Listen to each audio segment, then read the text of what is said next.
Hey guys, welcome back to another camera Foundry video. In this one, we're going to install the Nikon ZR with the Nikon ZR Tilta cage into CineBack and get it all set up so you have the option for a bolt down or a quick release build. So let's go ahead and get started and talk about what this kit is and how to install it with CineBack. In the kit, you're going to find this special spacer plate along with a rather large washer, which is going to solve an issue with this cage. So first, let's set up CineBack. The first thing you're going to want to do is install this spacer on the inside of the upper plate. So it's a 5mm spacer, and you can use 3 panhead screws for that. On the bottom plate, we're going to make sure that this cheese plate is installed all the way at the back, and we're actually going to be removing it and inserting that spacer here in a second, but this is the final placement, not the front 3 threads, but these rear 3 ones. Next, we can prep the camera and show you the primary problem with this cage. If I flip that upside down, there's only one single 1/4 thread that's in line with the sensor here, and you can also see that it's kind of got this little hill here, and it's in an island of this removed material.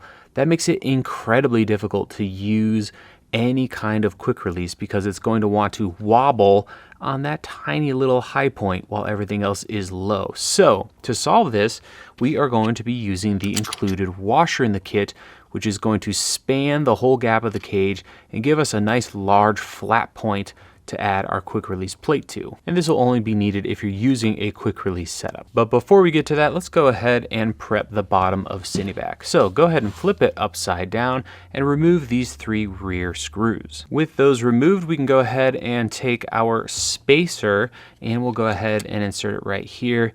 Press down and it kind of locks into place here so you can see all of the holes line up with the bottom of CineBack.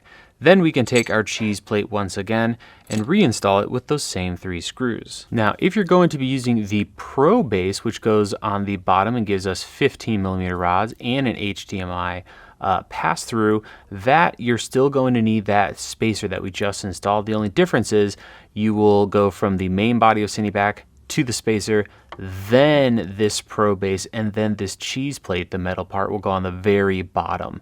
And that's how you're going to get that set up. But you'll always be using that spacer if you're going with the Tilta cage. From there, we can turn our attention to where the camera is going to go. There's 2 ways to go about this. We can use a quick release, which is going to be this FalCam quick release. We'll talk about adding that here in a second.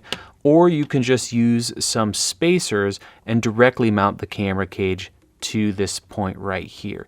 If you use spacers, go ahead and grab the 8mm and 11mm spacer, stack the 11 on top of the 8, so you have this right here, this setup, and then you're going to grab 4 5/8 screws. So we've got this little screw organizer here.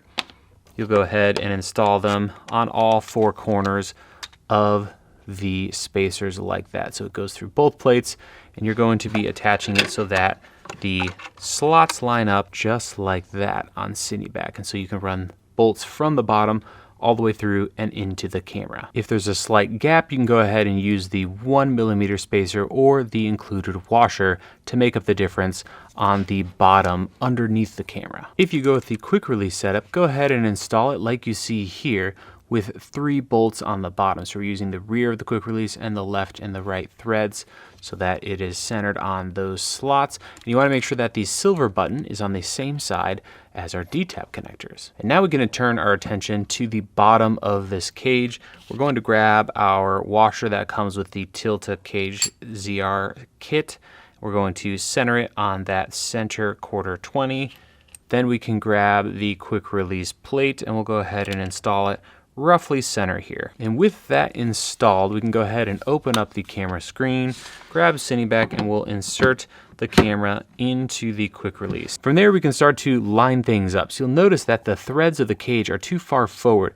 So we need to bring the camera back, which means we need to bring that quick release plate forward. So we'll take the camera back out, we'll flip things upside down, and we'll loosen this screw. I'll slide that plate forward while keeping that washer centered. From there, I'll reattach the camera, and that looks good right there. You can see that the holes are now lined up with these two slots. And at this point, we can bolt down the top of the cage. We have two methods available to us. One is just to use a 1/2-inch socket screw on each of those holes, and you can just tighten that down for a nice flat, flush top. Or we can build a set of these quick release knobs, which allow us to toollessly tighten down the camera and lock it in place. That way, when we're ready to film, all we have to do is loosen and remove those two knobs, press the silver button, and remove the camera, go out and film or take stills.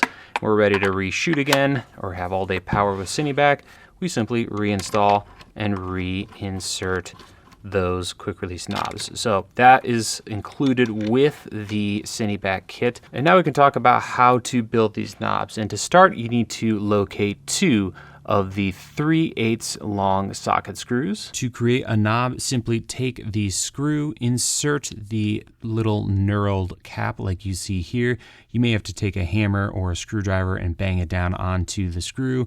And you can also use a little bit of super glue to keep it in place. Next, find the tiny little threaded collar and find the textured side like you see here, and that is going to face down. So flip it over and insert your screw, thread it on. Again, you could use a dab of super glue to keep it in place, and now you have a knob. And so that is how you can get the Tilta cage to work with the Nikon ZR and CineBack for the ZR. Thank you so much for watching, and we'll see you guys over at camerafoundry.com.